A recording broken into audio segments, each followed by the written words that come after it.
அமெரிக்காவின் அலஸ்காவில் உள்ள எலூஷியன் தீவுகளுக்கு அருகில் கடலில் கப்பல் ஒன்று தீப்பிடித்து எரிந்துள்ளது.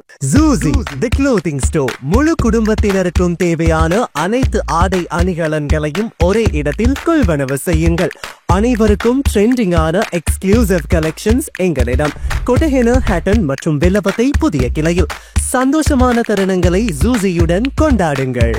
இந்த கப்பல் 800 மின்சார கார்கள் உட்பட 3000 வாகனங்களை மெக்சிகோவிற்கு ஏற்றிச் சென்றதாக வெளிநாட்டு ஊடகங்கள் தெரிவிக்கின்றன. கப்பலின் தீயணைப்பு அமைப்பை பயன்படுத்தி அவசர கால தீயணைப்பு நடைமுறைகளை கப்பலின் பணியாளர்கள் தொடங்கிய போதிலும் அவர்களால் தீயை கட்டுப்படுத்த முடியவில்லை. இதன் விளைவாக கப்பலின் 22 பணியாளர்கள் கப்பலை கைவிட்டு உயிர்காக்கும் படகுகளில் தப்பிச் சென்றனர். வடக்கு பசிபிக் பெருங்கடலில் பயணித்த ஒரு வணிக கப்பலால் இந்த பணியாளர்கள் மீட்கப்பட்டுள்ளனர். கடந்த மாதம் 26ஆம் திகதி சீனாவின் யன்டாய் துறைமுகத்தில் இருந்து இந்த கப்பல் தனது பயணத்தை ஆரம்பித்துள்ளது. கப்பலில் மின் வாகனங்கள் இருந்த பகுதியிலிருந்து முதலில் புகை வெளியானதாக அதை நிர்வகிக்கும் ஜோடியாக் மேரிடைம் நிறுவனம் தெரிவித்துள்ளது. 2023ஆம் ஆண்டில் இதேபோன்று ஜெர்மனியில் இருந்து சிங்கப்பூருக்கு கிட்டத்தட்ட 500 மின்சார கார்கள் உட்பட 3000 கார்களை ஏற்றிச் சென்ற கப்பல் தீப்பிடித்து எரிந்தமை